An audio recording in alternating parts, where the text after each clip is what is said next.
My name is Barry Allen, and I am the fastest man alive.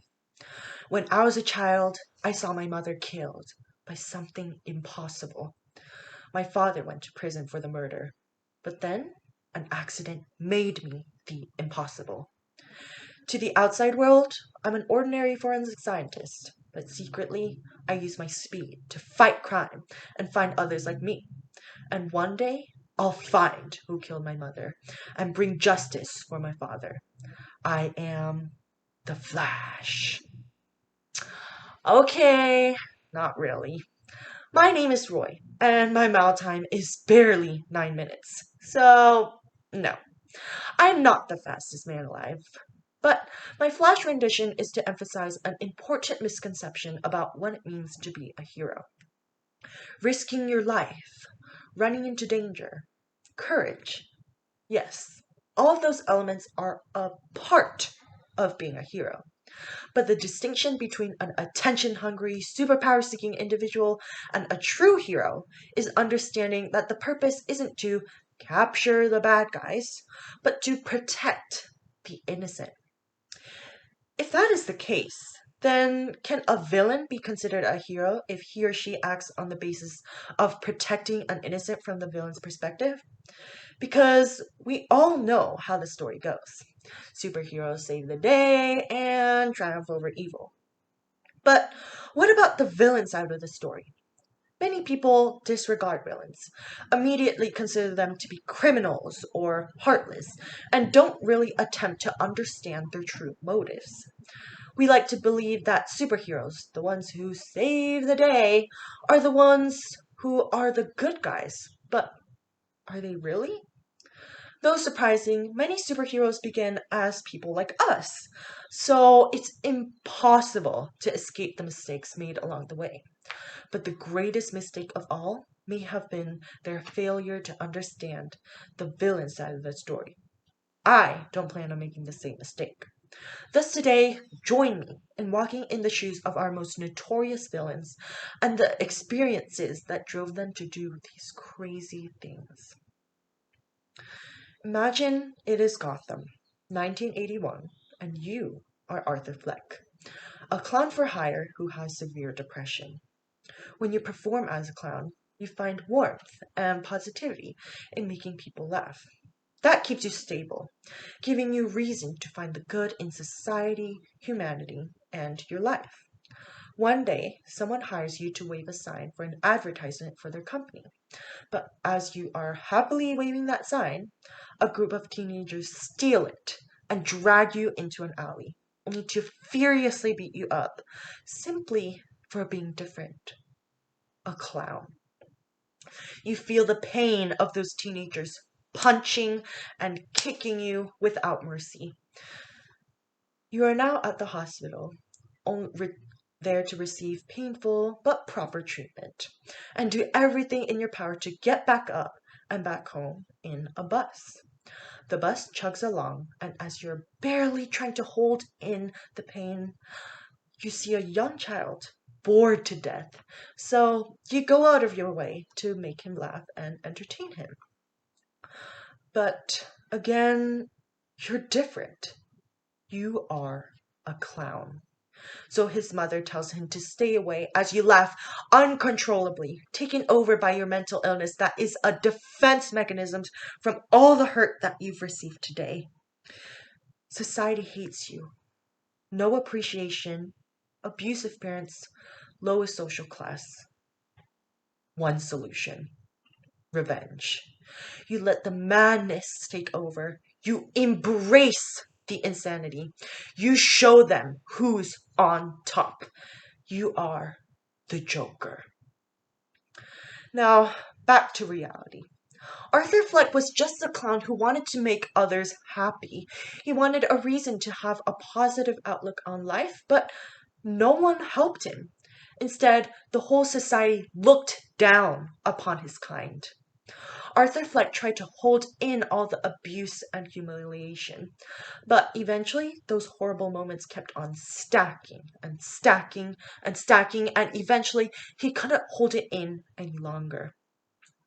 If anyone was under that kind of stress and living their lives knowing that no one would ever appreciate them, no human could have kept their insanity inside. On top of all of that, Gotham City was a city of poverty and unemployment. Arthur Fleck didn't hurt people just because he felt like it. He hurt people because he had reached his limit.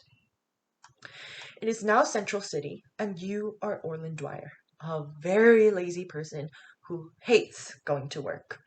You have barely enough money to take care of yourself, but one day the Central City Police Department knocks at your door and tells you that your sister and her husband were murdered by metahumans, a group of individuals affected by the particle accelerator and now have superpowers. I know. Their daughter Grace Gibbon survived and had no one else to go to except for her uncle. You. You are filled with rage. You do not want to take care of a child and don't even have enough money to care for her. A few days later, you get a call from Grace's school.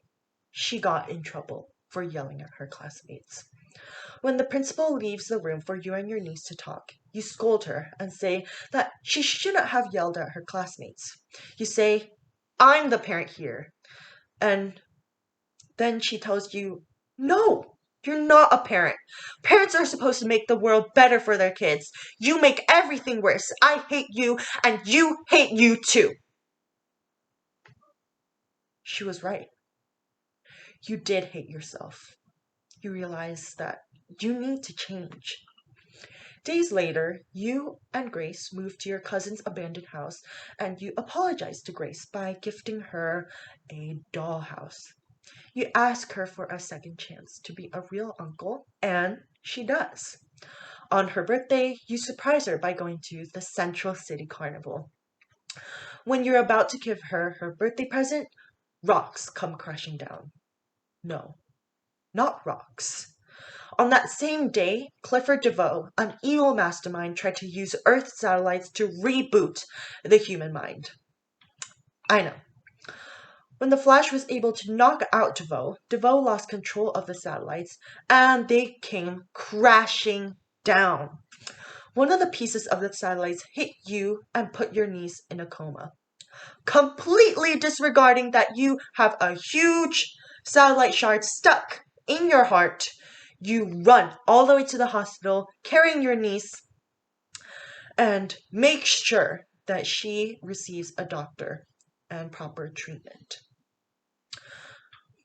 A few hours later, you are watching your niece, listening to her faint heartbeats.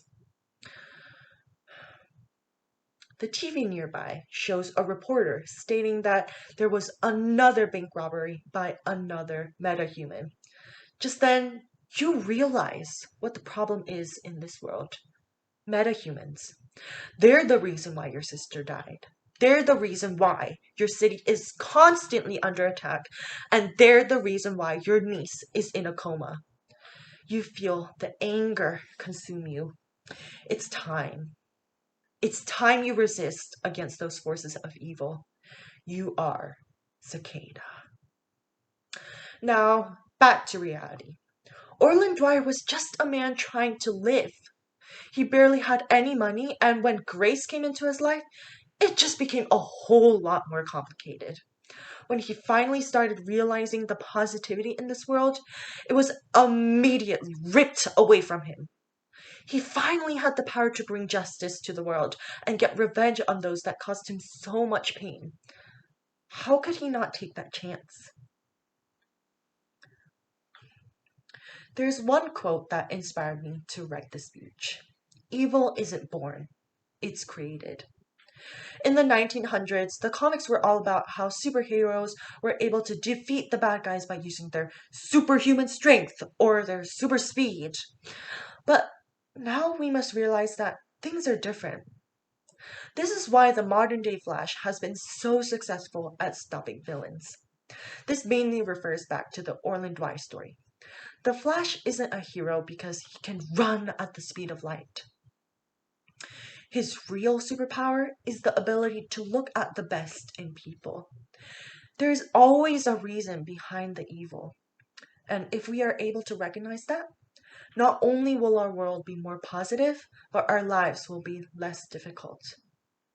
I would like to end by saying that every single person in the entire universe is born with a good heart. And no matter the negative experiences that poison us, our goodness will remain. And that's all because we all have the antidote for evil: hope. Thank you.